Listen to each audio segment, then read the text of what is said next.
제가 중학교 2학년 때 조금씩 뼈가 아프더라고요.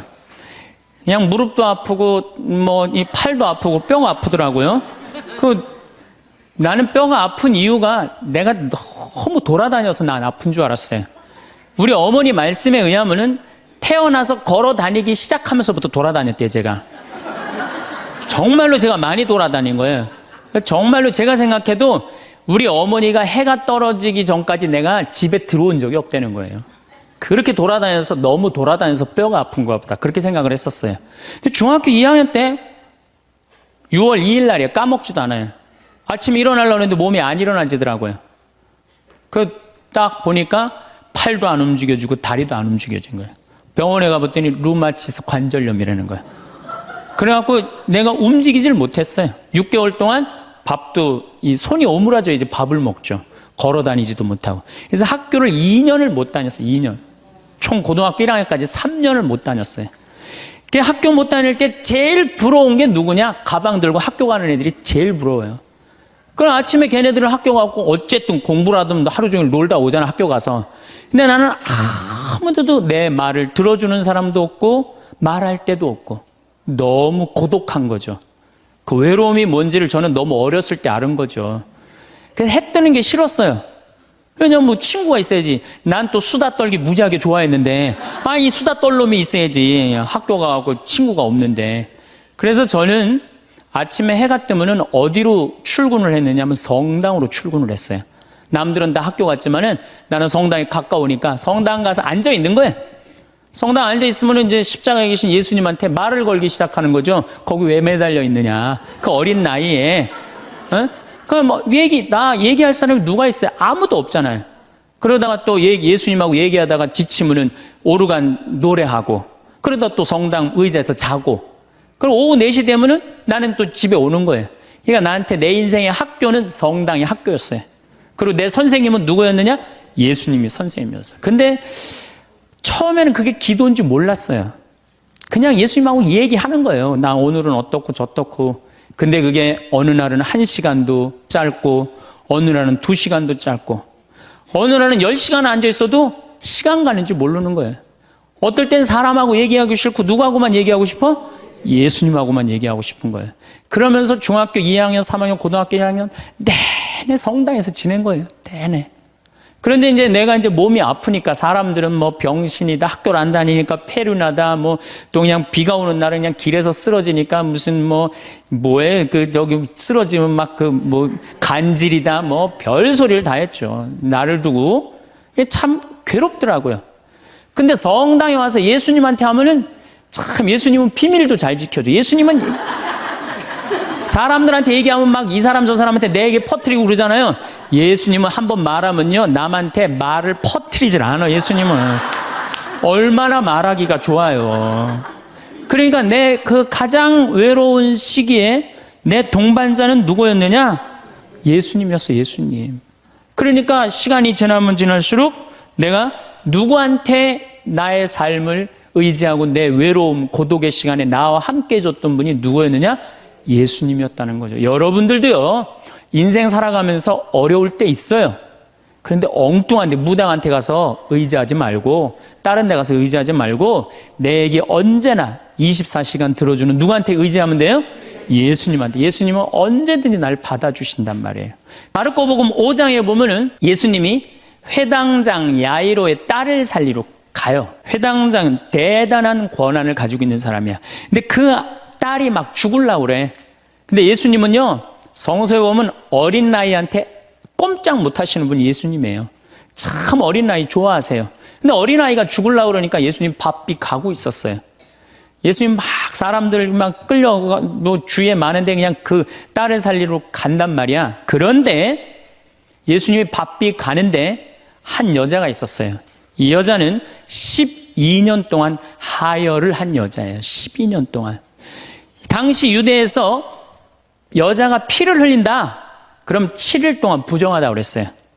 그리고 피를 흘리는 여자 몸에만 닿아도 저녁까지 부정하다고 그랬어요.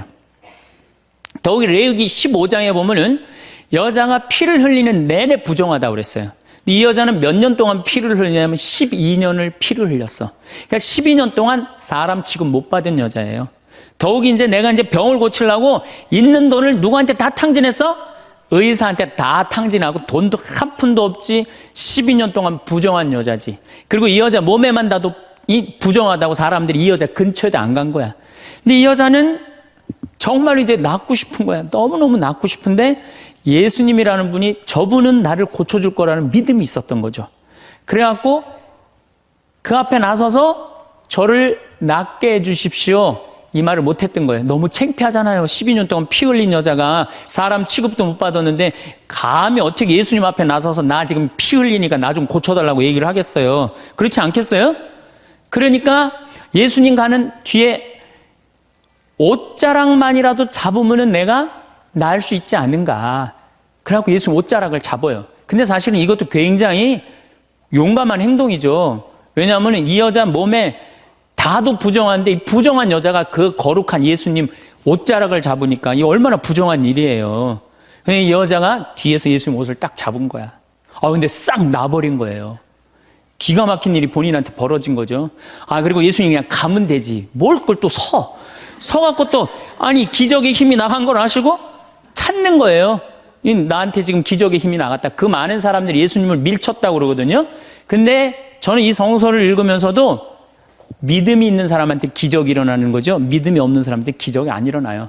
그 많은 사람이 예수님을 밀쳤는데 다 기적이 안 일어났는데 이 여인에게만 기적이 일어난 거죠. 그 기적의 힘이 빠져나간 걸 이 여인이 믿음이 있었기 때문에 그런 거죠. 찾아요. 어떤 내가 지금 기적의 힘이 나갔다. 누구냐? 그러니까 이 여자가 쭈삣쭈삣 나와요. 주님, 제가 만졌습니다. 이 거룩한 예수님을 12년 동안 피가 흘린 여자가 만진 거야. 그러니 우리 입장에서 보면은 얼마나 기분 나쁠 수 있어요. 부정한 여자가. 내가 지금 동티난다고 그러죠? 회당장 딸을 살리러 가는데 그냥 12년 동안 피 흘린 여자가 그냥 옷을 만졌으니 얼마나 이게. 그래갖고 그냥 혼이 날 줄 알고 이 여자는 두려운 얼굴로 그냥 예수님 앞에 겨우 나섰어. 근데 예수님이요, 한마디 해요. 딸아. 이 여자는요, 그 말 한마디예요. 예수님 옷자락 만져서 자기 몸이 낫고 예수님의 딸아 이 한마디로 그동안 12년 동안 무시당하고 소외당했던 마음의 병 싹 난 거예요. 딸아, 내 믿음이 너를 살렸다. 그 다음에 예수님이 또 한마디 하세요. 평안히 가거라.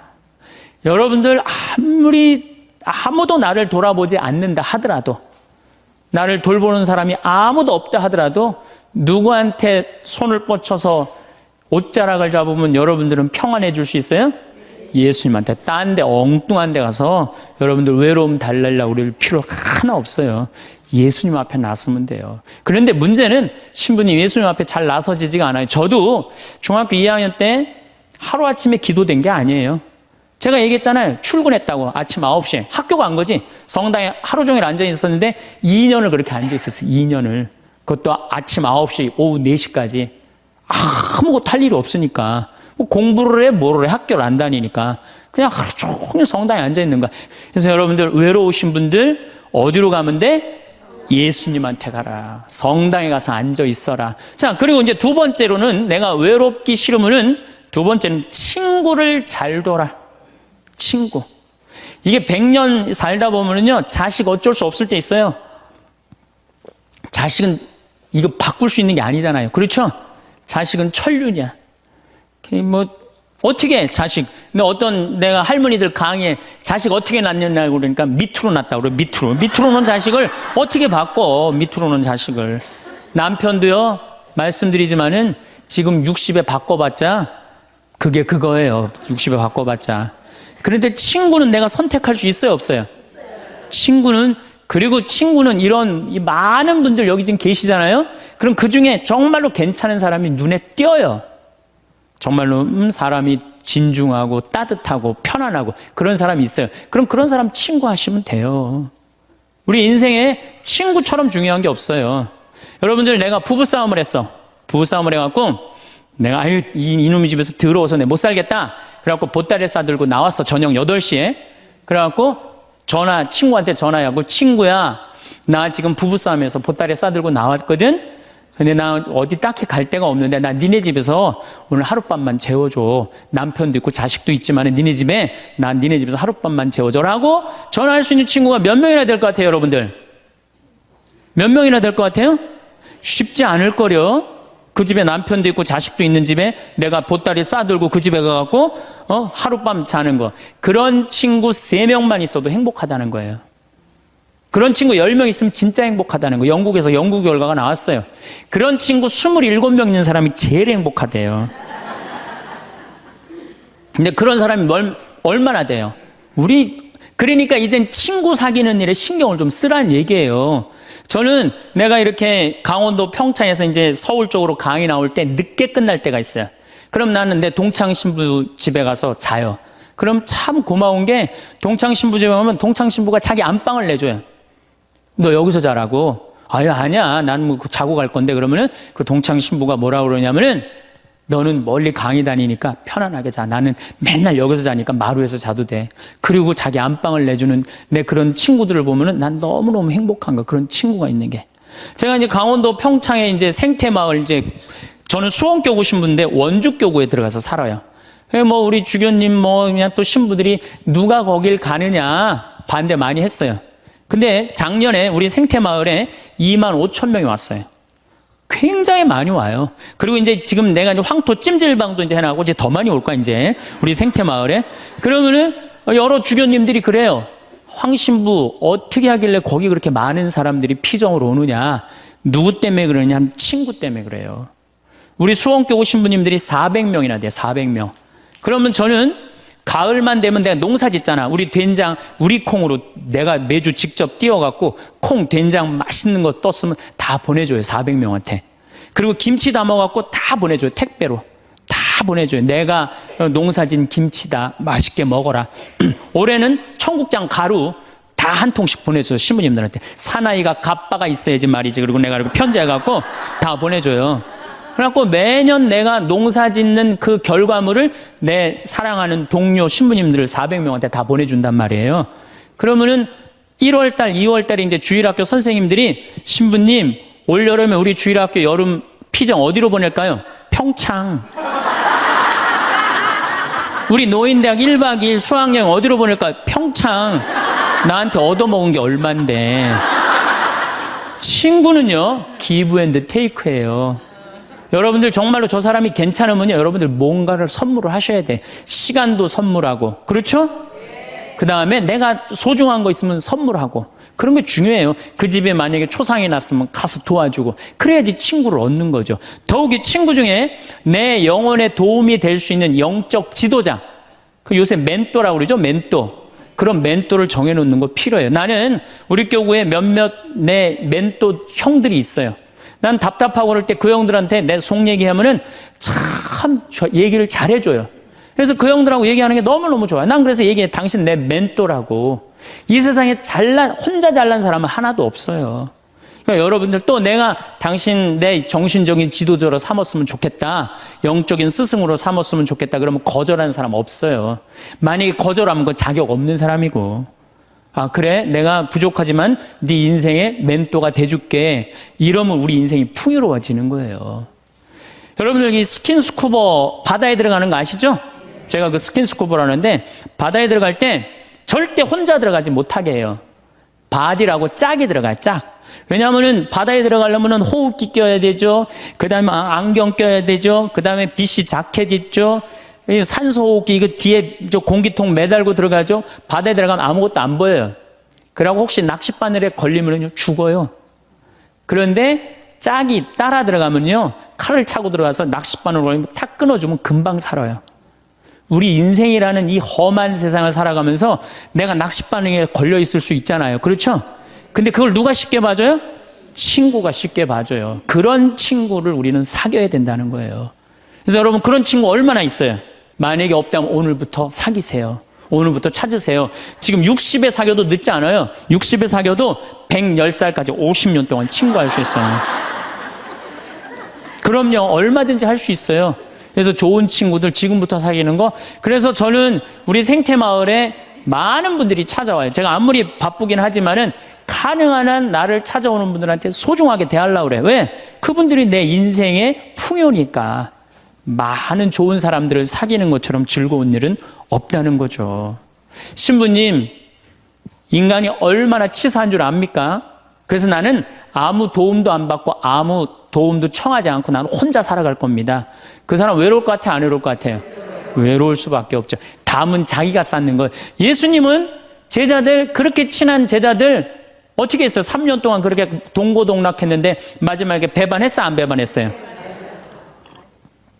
그 정도 배반하고 갔으면 여러분들 정말로 친한 친구가 나 죽기 직전에 배반했어. 다 도망가 버렸어. 근데 내가 다시 구사일생으로 살아났어. 그럼 나 배반하고 돌아간 놈들, 또 떠나간 놈들 다시 만날 것 같아요? 안 만날 것 같아요? 안 만나죠? 근데 예수님은요, 다시 살아나고 난 다음에 그 제자들 다시 불러요. 나하고 다시 사업 시작하자. 구원 사업 다시 시작하자. 친구는요, 원래 내 돈도 떼어먹고 배반도 하고 그러는 게 친구예요. 일생 살면서. 어떻게 내 마음에 딱 맞는 사람들만 친구할 수 있어요. 그래도 예수님은 그 자기 버리고 도망간 제자들 다시 불러서 구원 사업 다시 시작하셨어요. 그래서 여러분들, 혹시 여러분들이 좀 힘든 사람이 있다 하더라도 결코 인연 끊지 말라는 거예요. 그래서 그대 그런 사람을 가졌는가? 황석헌이라는 분이 시를 쓴 거예요. 참 내용이 좋아요. 말리길 나서는 길 처자를 내맡기며 맘 놓고 갈 만한 사람, 그 사람을 그대는 가졌는가? 온 세상이 다 나를 버려 마음이 외로울 때에도 저 마음이야 하고 믿어지는 그 사람을 그대는 가졌는가?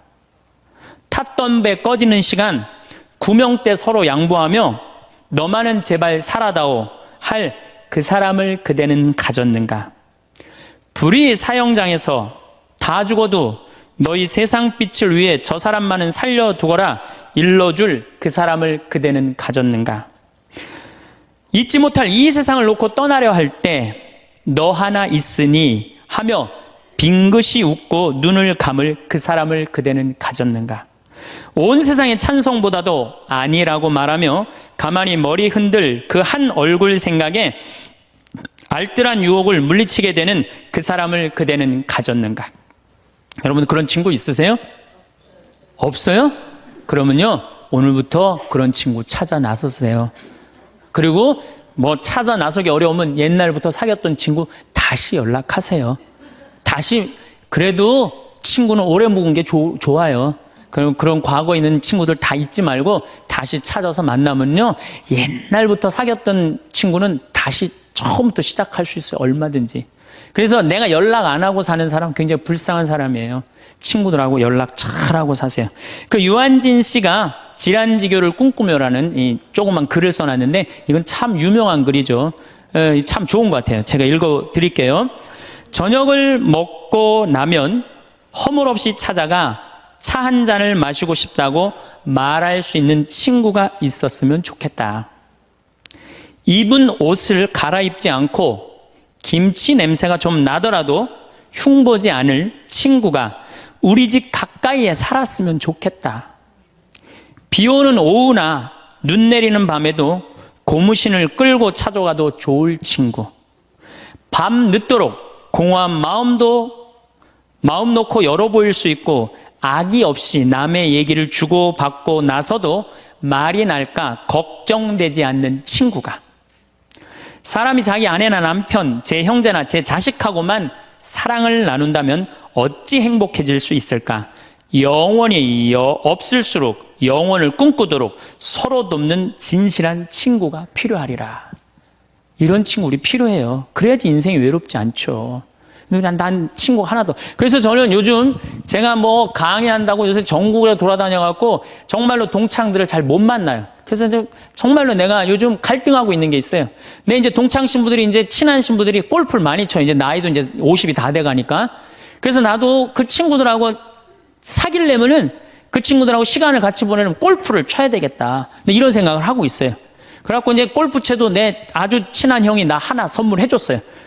골프채를 선물해줘갖고 이제 골프를 쳐야 되겠다 마음을 굳게 먹고 있는데 이놈은 강의가 너무 많아갖고 나는 골프를 간절히 치고 싶어요. 골프를 치고 싶어서 치는 게 아니고 내 친구들하고 어울리고 싶어서 치고 싶어요. 근데 지금 바빠서 지금 못 치고 있는데 내년에는 어떻게 해서든지 한번 내가 쳐보려고 그래요, 이제. 누구 때문에? 친구 때문에. 친구는요, 그런 얘기 있죠? 나이를 먹으면서 친구 돈으로도 사라는 거예요. 돈으로라도. 나이를 먹으면, 여기 나이 드신 분들 입은 다물고 지갑은 열으라고 그러잖아요. 그래갖고 젊은 사람들 친구 많이 사귀는 것도 중요한 거예요. 그냥 안 쓰고 그냥 가만히 뒷방에 그냥 끌어안아갖고 돈 많이 남겨놓으면요, 자식들 서로 싸우기나 해요. 그러니까 여러분들 마음껏 쓰시다가 그리고 돌아가시는 게 훨씬 나은 거예요. 그렇다면은 이제 첫 번째는 우리가 하느님한테, 예수님 앞에 나설 때 외롭지 않아요. 두 번째는 친구가 중요해요. 친구를 많이 사귀어두세요. 세 번째는 내가 외롭기 싫으면요, 봉사활동을 하세요. 여러분들, 왜 나 찾아오는 사람 하나도 없지? 여러분들이 찾아가시면 되잖아요. 그렇죠? 중증 장애자들 시설에 가보세요. 여러분들 도움 필요한 사람들 참 많습니다. 고아원회를 가든지 양로원을 가든지 우리가 할 수 있는 일이 너무너무 많아요. 성당에서도 내가 집 밖에 안 나가면 외로울 수밖에 없어요. 단체에 가입을 하세요. 레지오. 레지오 가입하면 얼마나 좋아요. 가갖고 거긴 봉사활동도 일주일에 1시간, 2시간 나가게 돼 있잖아요. 의무적으로. 그거 얼마나 좋아요. 근데 이 레지오 갔는데 너무 마음에 안 들어. 그 단원들이. 그럼 옮기세요. 다른 레지오로. 거기서 괜히 머리 터지게 싸우지 말고. 다른 레지오로 옮겨요. 그 레지오도 갔는데 거기도 마음에 안 들어. 그러면 성가대로 옮겨버려요. 성가대로. 성가대 갔는데 거기도 사람들이 날 안 받아들이고 내가 왕따 당하는 것 같아. 그럼 연령회로 옮기세요. 연령회로. 연령회를 갔는데 거기도 마음에 안 들어. 그러면은 정신병원에 한번 가보세요. 정신병원에. 그거는 아주 심각한 문제가 있는 거니까. 하지만은 어쨌든 내가 어떤 단체에든 내가 가입을 하고 봉사활동을 하기 시작하면요, 외로움은 훨씬 덜한 거예요. 내가 담을 쌓아놓고 내가 바깥에 나가지 않기 때문에 외로운 거지, 우리 도움을 필요로 하는 사람들이 얼마나 많은데요. 그래서 세 번째, 외롭기 싫으면은 봉사활동을 하거나 단체에 가입을 해라. 네 번째, 외롭기 싫으면요, 잘 놀아야 돼요. 참 중요한 겁니다. 잘 노르셔야 돼요. 하느님 6일 일하고 7일째 쉬셨어요? 안 쉬셨어요? 예수님 노는 거 참 좋아하신 분이에요. 예수님은 항상 어울려 다니길 좋아하셨어요. 어울려 다니길. 항상 잔치집, 집집마다 그냥 돌아다니면서 그냥 잔치집마다 가서 축하해주고, 혼인집에 가서 축하해주고. 예수님 참 잘 노르셨어요. 그리고 예수님은 그 12제자 친구들하고 노는 걸 참 좋아하셨어요. 그러니까 우리가 노는 게 중요해요. 그래서 여러분들도 잘 노세요. 저는 내가 골프는 아침부터 저녁까지 시간을 버야 돼서 그렇지만 잠깐은 잘 놀아요. 전 뭐 야구장도 좋아하고, 제가 지난번에 미국에 강의를 갔는데 그 바쁜 스케줄 중에서도 뉴욕에 강의를 갔는데 내가 거기서 부탁한 게 하나 있어요. 뭘 부탁했느냐면 뉴욕 양키즈 야구장 가고 싶다고. 그래서 아예 한국에서 떠나기 전에 예약을 미리 해놨어요. 그래갖고 뉴욕 양키즈 그 강의 끝나고 가서 야구 구경했어요. 근데 그날 마침 박찬호 선수가 공 던지러 나왔더라고요. 그래서 내가 그거 보고 사인볼도 받아왔다니까요. 그 바쁜 와중에도. 그래서 저는 스킨스쿠버 하죠. 볼링 하죠. 야구장 구경 가는 거 좋아하죠. 바빠요. 노느냐고 바빠요. 외로울 시간이 어디 있어요. 그러니까 여러분들도 제발 많이 놀 수 있는 걸 찾으세요. 신부님 무슨 돈으로? 애 휴학시키고 그 돈 가지고 놀아요. 괜히 그냥 애 그냥 힘들게 그냥 공부도 못하는 거 그냥 대학 나와도 취직도 안 되는 대학 괜히 돈 쏟아붓지 말고 그 돈 가지고 애하고 여행이나 다니는 게 훨씬 나을 수도 있어요. 어떻게 보면은. 그래서 잘 놀아라. 다섯 번째, 우리가 외롭기 싫으면 수다를 떨어라. 수다. 말을 하고 살아야 돼요. 근데 우리는 말 못하게 하잖아요. 침묵은 금이다. 그러죠? 근데 제가 오늘 이 말을 바꿀게요. 침묵은 우울증으로 가는 지름길이다. 사람은요, 속에 있는 얘기를 하고 살아야 돼요. 이걸 자꾸 쌓아놓으면요, 우울증에 걸려요. 우울증에. 그래서 내가 본당 신부할 때 교우들이 모여갖고 수다 떨 때 누구 수다 떠는 게 제일 좋아요? 본당 신부 흉보는 게 제일 좋잖아요. 막 나 흉보다가 걸려도 난 뭐라고 안 그래요. 왜냐하면 사람은요, 다 뒷담화 까게 돼 있거든요. 네. 누구를 해도. 그럼 그거 뭐 노할 필요가 뭐 있어요. 그냥 걸려도 내가 계속 수다 떨으라고 그래. 그럼 우리는 누구 수다 떨면서 살아요? 주교님 욕먹으면서 살아요. 주교님 수다 떨면서. 우리 요새 우리 주교님은 그냥 너무 좋으시고 착하셔갖고 별로 수다 떨 일이 없어갖고 별로 재미가 없지만은 그래도 이 사람은요, 말을 하고 살아야 돼요. 말을 하고. 그래서 그러니까 친구가 중요한 거, 수다 떨 친구가 중요한 거죠. 내가 이렇게 우리 교구 신부들 연수회 가면은 참 얘기하는 게 즐거워요. 신부들하고 같이. 그 같은 생각을 가지고 같은 삶을 지향하는 사제들하고 수다 떠는 게 얼마나 즐거워요. 그래서 여러분들도 여러분들하고 같은 생각을 가지고 있는 사람들하고 뭘 해라? 수다를 떨어라. 수다를 떨어라. 6번째, 외롭기 싫으면 공부하세요. 외롭기 싫으면 공부하세요. 저는 요즘 하는 영어 외우는 걸 공부를 해요. 재밌어요. 혼자 있으면은 뭐 토익, 토플 그냥 나는 아까 말씀드렸지, 난 학교를 안 다녀갖고 영어를 잘 못해요. 지금 이 나이에 먹어갖고 영어 공부하는 재밌더라고요. 아주 시간 가는 줄 몰라요. 하루에 한두 시간 금방금방 지나가요.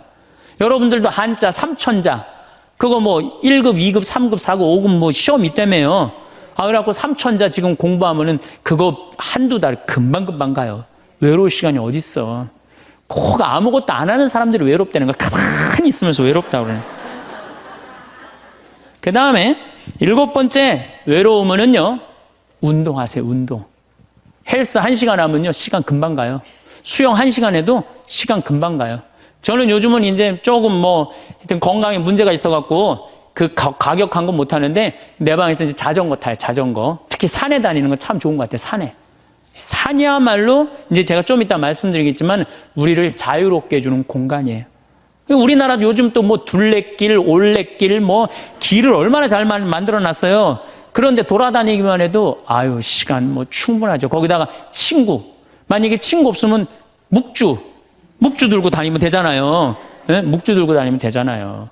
그 외로울 시간이 어디 있어요. 8번째, 외롭기 싫으면은 웃어라. 웃음은 제가 보기에는 우리 인생을 타파하는, 어려움을 타파하는 가장 좋은 약입니다. 여러분들 막 웃을 때 아이고 배야 그러고 웃을 때 많죠. 아이고 배야 막 배를 움켜쥐고 웃을 때 장이 움직인대요. 그럼 그 장이요, 장약 100봉 먹는 것보다 낫다는 거예요.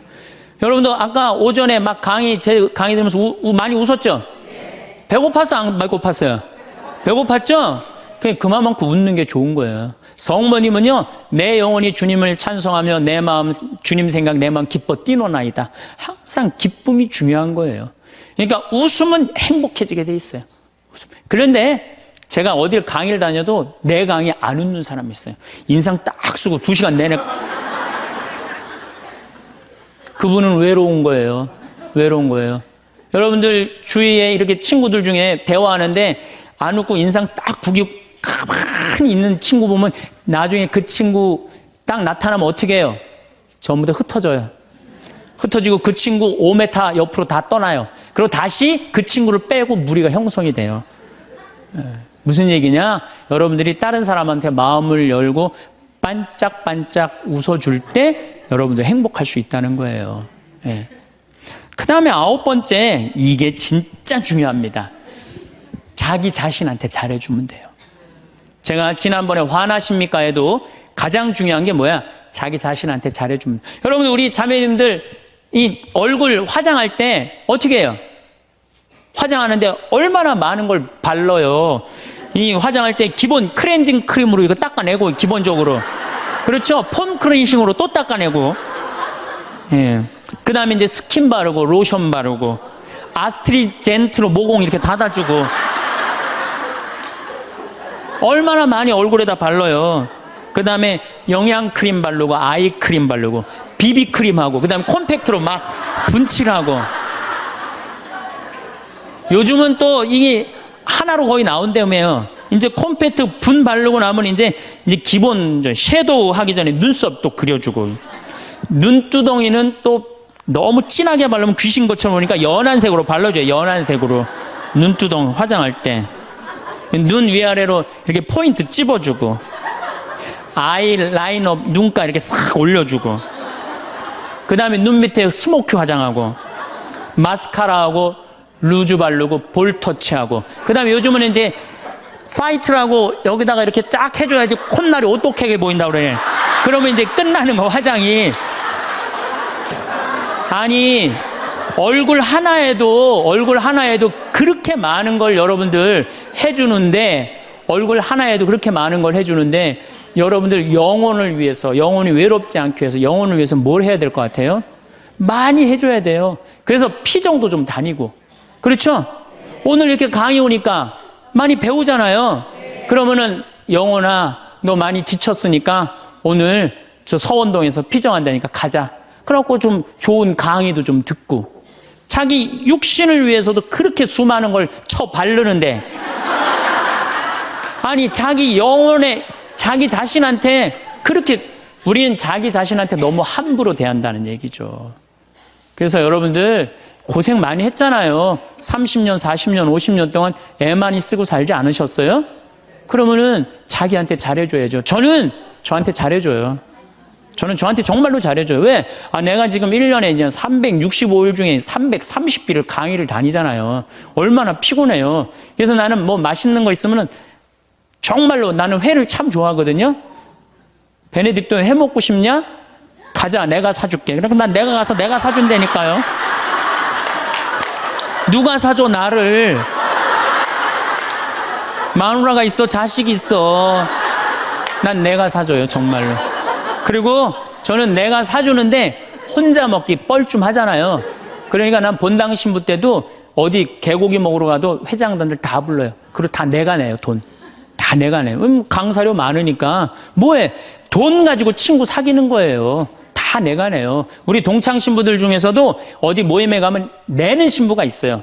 그 신부들 외롭지 않아요. 안 내는 놈들이 외로운 거야. 안 내는 놈들이. 우리 제일 그 뿌리무스 신부가 아주 사람이 좋아요. 근데 그 형님은 어디 가면 자기가 다 내요. 맛있는 것도 다 사고. 그분은 외롭지 않아요. 나는 내가 내요. 교우들한테 난 안 얻어먹어요. 다 내가 내요. 그래도 난 이제까지 손해본 적 한 번도 없어요. 왜? 이게 언제 돌아오느냐면 내 영명 죽일 때 다 돌아와. 내 영명 죽일 때 다 돌아와.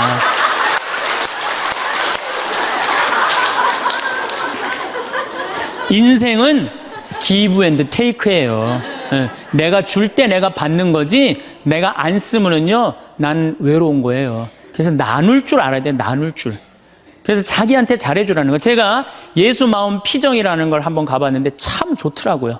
여러분들도 그런 피정도 지금 뭐 저쪽 어디 저 일산 쪽에서 그런 피정이 있거든요. 우리나라의 좋은 피정들 주보에 보면 얼마나 많이 나와요. 그렇죠?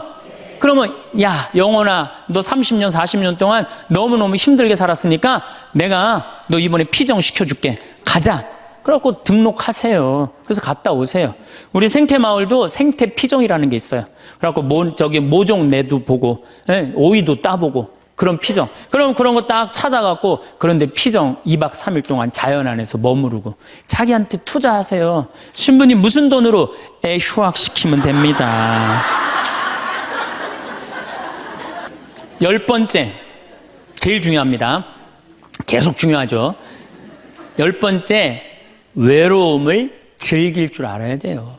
그렇게 온갖 행동을 다 해도 인간은 어쩔 수 없이 혼자예요. 어쩔 수 없이. 내가 아무리 많은 사람 속에 있어도 혼자 있는 시간은 그건 어쩔 수 없어요. 그렇죠? 그러면 그 혼자 있는 시간을 자기가 즐길 줄 알아야 돼. 그걸 막 어떻게 주체를 못하면 안 되고 혼자 있는 걸 즐길 줄 알아야 돼. 이 혼자 있는 걸 즐길 줄 아는 분이 누구였느냐면 예수님이에요. 예수님. 예수님 철저하게 외로움을 즐길 줄 아십니다. 예수님 구원 사업 시작하기 전에 40일 동안 단식하세요. 광야에 나가갖고 혼자 40일 동안. 그래서 여러분들도 이제 한 60년 이렇게 애썼으면은 40일 동안 보따리 싸들고 어디 광야에 가갖고 탁 좀 자기가 혼자 머무를 줄 알아야 돼. 자기 여행도 가고 아니면은 그 각 수도원이나 뭐 피정집들 많잖아요. 그런 데 가갖고 혼자 내가 이제까지 살아온 거 한번 쭉 글 쓰면서 내가 이제까지 태어나서 지금까지 아팠던 일, 즐거웠던 일, 행복했던 일 쫙 적어보고 앞으로 또 한 30, 40년 또 남아있는 인생 어떻게 살 거냐, 뭘 하고 싶어. 요즘 뭐 텔레비전에 뭐 남자가 죽기 전에 뭐 해야 될 101가지 뭐 이런 게 있잖아요. 그럼 나는 내 인생에 남은 건 뭘 할 건가? 혼자 그런 시간을 가져야 된다. 예수님은 구원 사업 시작하기 전에 바로 40일 동안은 혼자 머무르셨다는 거예요. 그리고 예수님 마르코복음 1장에 보면 전도 여행 시작하기 전에 예수님 혼자 계세요. 다음 날 새벽 아침 캄캄할 때 예수님께서는 일어나 외딴 곳으로 나가셔 그곳에서 기도하셨다. 구원 사업 시작하기 전에 예수님 하시는 건 뭐야? 조용히 일찍 일어나갖고 외딴 곳에 가서 기도하시는 거예요. 혼자 머무르는 걸 두려워하지 않으셨다는 거예요. 그러니까 여러분들도 혼자 있는 시간을 두려워하실 필요 하나가 없어요. 예수님은 굉장히 고독하셨죠. 그러나 그 고독을 이겨내는 방법을 아셨죠. 예수님은 제자들을 뽑으실 때도 루카복음 6장 12절에 그 무렵 예수님께서는 기도하시려고 산으로 나가시어 밤을 새우며 하느님께 기도하셨다. 그리고 날이 새자 제자들을 부르시어 그들 가운데 12를 뽑으셨다. 이 제자들 뽑는 일 정말로 예수님 인생에 중요한 거였거든요. 그렇게 중요한 예수님이 정말로 제자들 뽑으면 밤을 새워서 기도했다는, 밤을 새워서. 여러분들 밤 새워서 기도하신 적이 얼마나 되세요? 요즘 밤샘 기도 많잖아요. 여기 동성고등학교도 있고 저 삼성산에도 있고. 그럼 가갖고 좀 한 번쯤은 그런 시간을 좀 가질 필요가 있지 않느냐. 그래서 혼자 머무르는 걸 두려워하지 마시고 혼자 머무르는 걸 즐길 줄 알아야 된다는 얘기죠. 우리 주님께서 그렇게 하셨잖아요. 우리 주님께서. 그리고 예수님 마태복음 5장에 5천 명을 먹이신 대단한 기적을 하세요. 예, 하지만 기적 후 예수님은 군중을 돌려보내신 뒤 예수님께서는 따로 기도하시려고 산에 오르셨다. 그리고 저녁 때가 되었는데도 혼자 거기에 계셨다. 저녁 때가 돼도 어디 머무르는 걸 좋아하셨어요? 산에 머무르는 걸 좋아하셨다는 거예요. 그래서 여러분들 가능하면 산에 많이 다니세요. 돛 닦는 사람들은 산에 가서 닦는 거 원래. 돛 닦는 사람들은. 그래서 다 우리 절은 다 어디가 있어요? 산에 있잖아요. 돛 닦는 거. 근데 꼭 여러분들은 뭐 산에 들어갈 수는 없으니까 매일 산에 오르시는 거. 시간 많잖아요. 우리 할머니들 했던 뭐해? 아무것도 할 일 없죠? 예. 그래갖고 우리 할머니들 나한테 그런 소리 하는 할머니들 많아요. 신부님 잠이 안 와요. 당연히 잠이 안 오죠. 아침에 일어나고 그냥 하루 종일 쭈그리 앉아갖고 텔레비전만 계속 한 번도 안 움직이고 텔레비전 계속 보고 있는데 잠이 오겠어요? 저녁에 잠이 안 오는 거. 움직이라는 거예요. 산에 가서. 관악산, 이거 가깝잖아요. 관악산에 올라가고 꼭대기 올라가고 그 밥도 공짜로 주잖아요. 절에서. 네. 딱 거기 올라갔다 외로울 시간이 어디 있어요. 저는 제가 강원도 평창 생태마을에 들어가서 산 지 6년 돼요. 6년이 되는데 사실은 신부는 본당 신부가 최고 행복해요. 제일 행복해요. 그런데 딱 저녁에 뭐 피정을 많이 오지만은 딱 저녁 강의 미사 딱 끝나고 나면 저녁 먹고부터는 아무도 나 찾아오는 사람 없어요. 본당 신부는 저녁에 사목회도 있고 무슨 주일학교들 교사들 뭐 자기 뭐 상담 혼인 상담 뭐 또 이제 장례도 나면 그냥 초상집도 가고 아유 저녁에 외로울 시간은 어디 있어요. 근데 저는 이제 그런 게 아무것도 없으니까 해가 지고 나면요 아무도 날 찾아오는 사람이 없어요. 그리고 우리 생태마을은 불빛이 없어요. 갖고 해가 딱 지면은요 깜깜해갖고 바깥에 우리 생태마을을 산책을 하려도 산책을 할 수가 없어. 내 다리가 보여야지 산책을 할 거 아니야. 내 다리가 보여야지. 그래갖고 그냥 저녁에 해만 지면 내 방에 딱 있는 거예요. 처음 한 3개월, 5개월은 힘들더라고요. 혼자 있는 게. 그런데 그게 이제 훈련을 하기 시작했어요. 혼자 있는 시간. 저녁 시간, 운동. 제가 운동하는 거 좋아하니까 운동하고. 그 다음에 저녁 시간 혼자 글도 쓰고. 그래서 책도 2권 썼잖아요. 네, 글도 쓰고. 그 다음에 제가 야구 구경 좋아하니까 텔레비에서 야구 구경도 하고. 성서, 강의 준비. 강의가 너무 많으니까 강의 준비도 하고. 그러니까 저녁에 딱 해가 지면은 이제는 저녁 시간이 나한테 너무 행복한 시간이에요. 혼자 있는 시간이 너무너무 좋은 거예요. 그래서 1년 365일 거의 저 혼자 있거든요. 너무너무 그 시간이 좋은 거예요. 저녁 시간. 야, 강의 끝나면 나 이제 저녁 먹으면 내 방에서 혼자 있을 수 있다. 신나는 거예요. 그리고 또 반욕 있잖아요. 반신욕도 하고 그냥 내 사정 안에 아무도 없으니까 그냥 빨개 벗고 탁 반신욕 쫙 하면 그냥 그리고 그냥 거기서 샤워하면서 음악도 듣고 혼자 있는 시간이 참 좋더라고요. 그런 혼자 있는 걸 두려워하면 어떻게 하겠어요?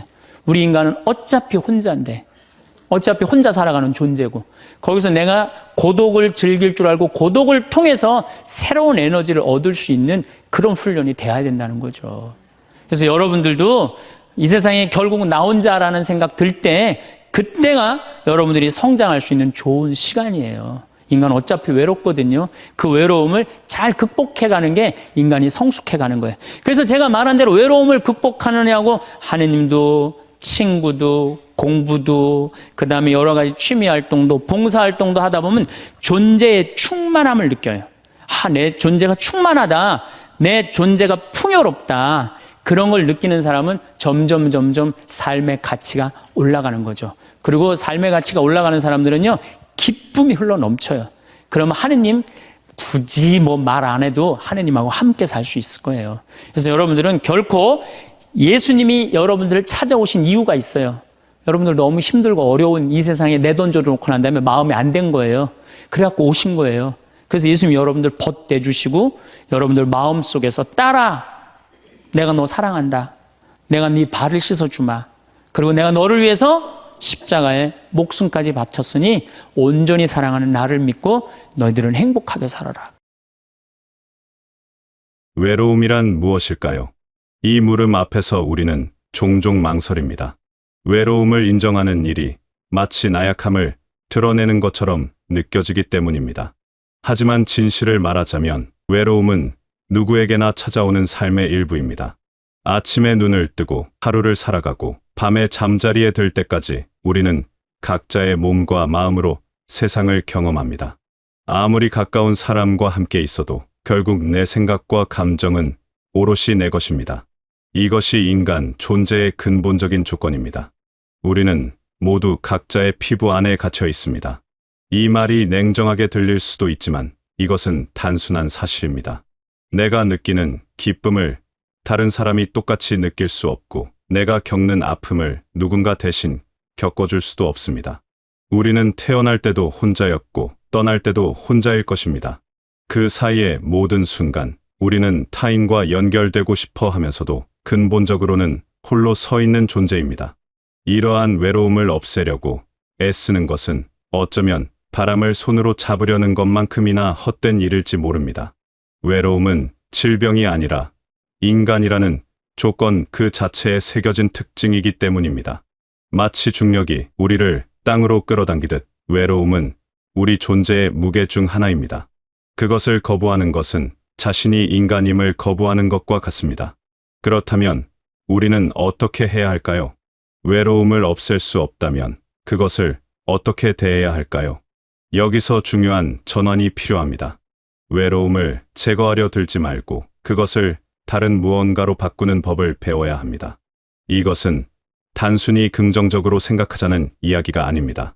외로움의 본질을 이해하고 그것을 성장의 재료로 사용하는 법을 배우자는 것입니다. 외로움을 느낄 때 우리 마음속에는 무언가 빠져 있다는 감각이 듭니다. 마치 그릇에 구멍이 난 것처럼 아무리 채워도 계속 새어나가는 느낌입니다. 이럴 때 우리는 흔히 밖에서 답을 찾으려 합니다. 누군가 나를 채워주기를, 누군가 이 공허함을 메워주기를 기다립니다. 하지만 진짜 힘은 바깥이 아니라 안에서 나옵니다. 외로움을 견딜 수 있는 힘, 그것을 다른 것으로 바꿀 수 있는 힘은 결국 내 안에 있습니다. 이 힘을 키우는 방법은 세 가지입니다. 관계, 일, 그리고 자기 사랑입니다. 이 세 가지는 서로 얽혀 있으면서 외로움을 다루는 우리 능력을 키워줍니다. 사람들과의 관계는 외로움을 달래는 가장 자연스러운 방법입니다. 우리는 누군가와 이야기를 나누고 함께 웃고 서로의 마음을 나눌 때 얘가 이 세상에 존재한다는 실감을 얻습니다. 혼자가 아니라는 느낌, 누군가 나를 알아준다는 느낌은 마음의 온기를 불어넣습니다. 사람은 본래 관계 속에서 자신을 확인하는 존재입니다. 다른 이의 눈빛에서, 목소리에서, 손길에서 우리는 우리 자신이 실제한다는 것을 느낍니다. 하지만 관계만으로 외로움을 완전히 지울 수는 없습니다. 왜냐하면 아무리 많은 사람과 어울려도 결국 나는 나이기 때문입니다. 사람들 틈에서도 외로움을 느끼는 경험을 해본 적이 있을 것입니다.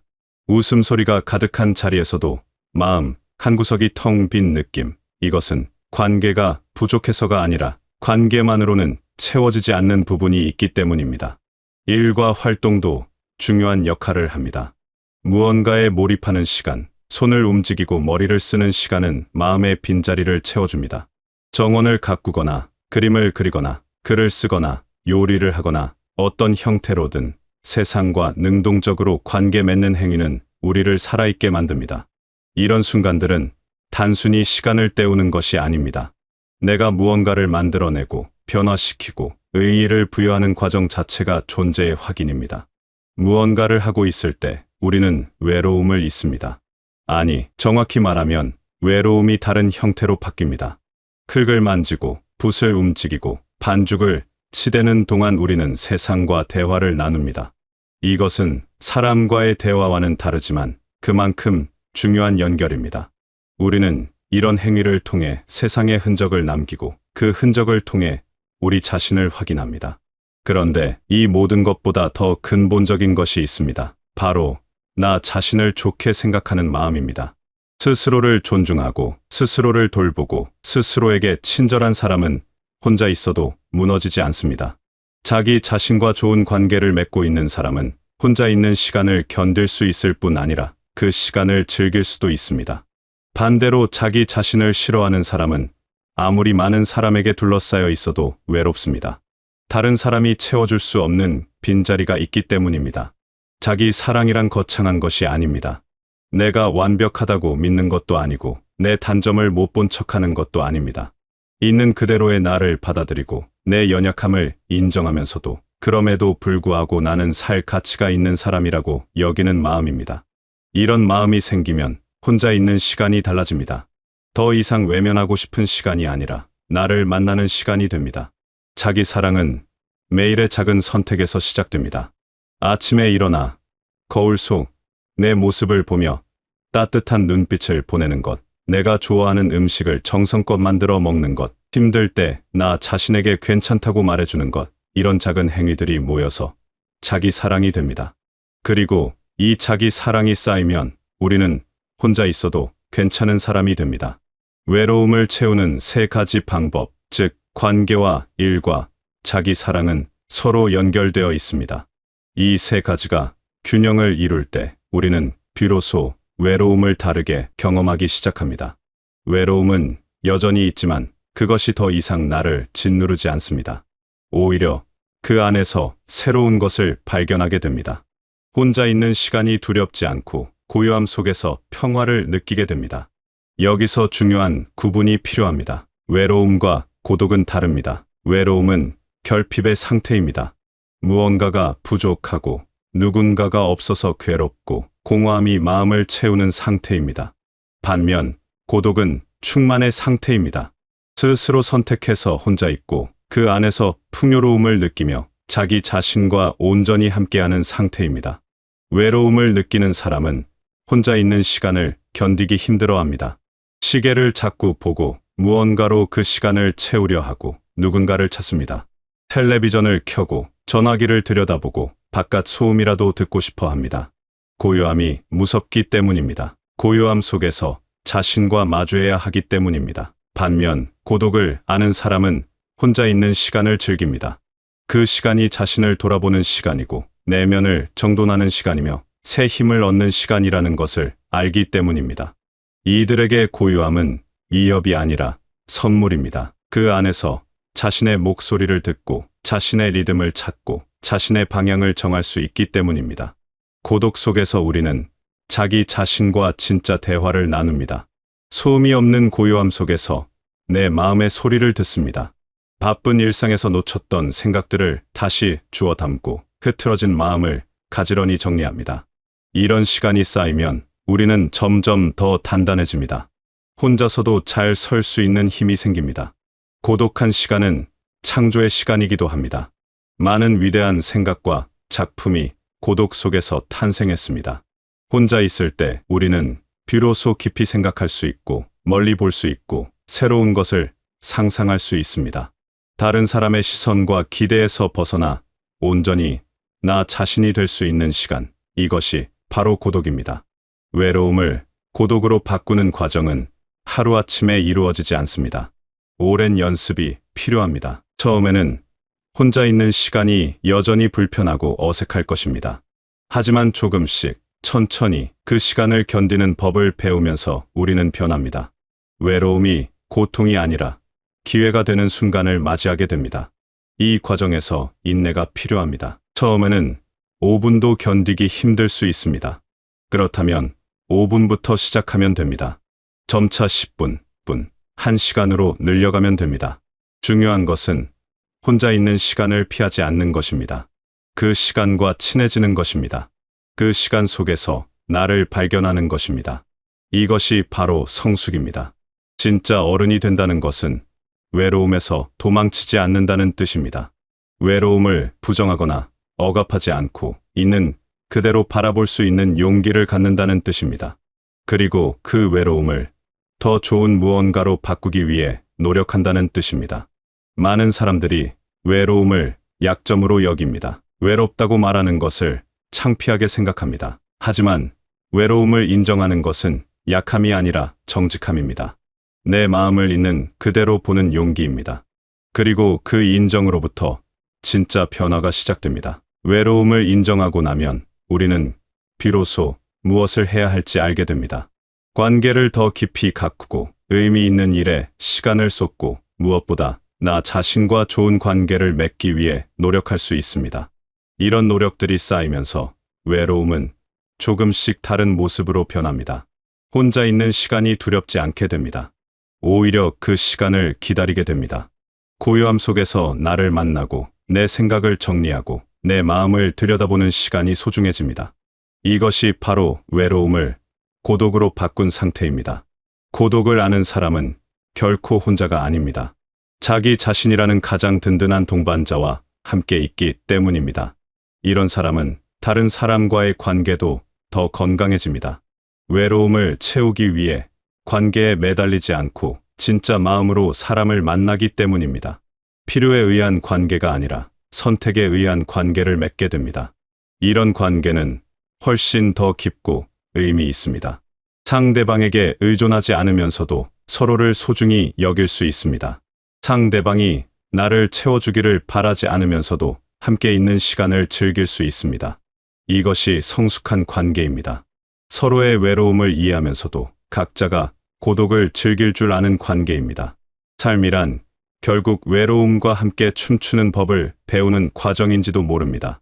외로움을 완전히 없앨 수는 없지만 그것을 다르게 경험할 수는 있습니다. 외로움이 나를 무너뜨리는 힘이 아니라 나를 더 깊이 이해하게 만드는 계기가 될 수 있습니다.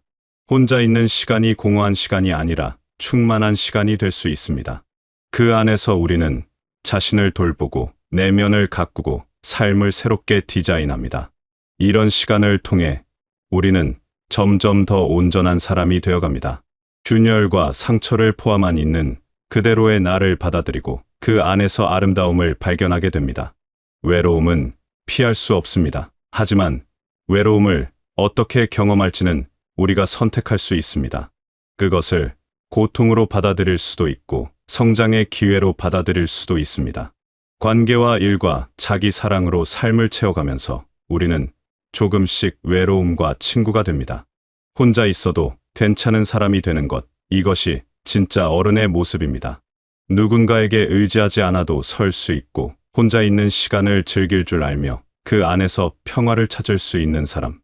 이런 사람은 외로움을 넘어섰습니다. 외로움을 없앤 것이 아니라 그것을 더 좋은 것으로 바꾼 것입니다.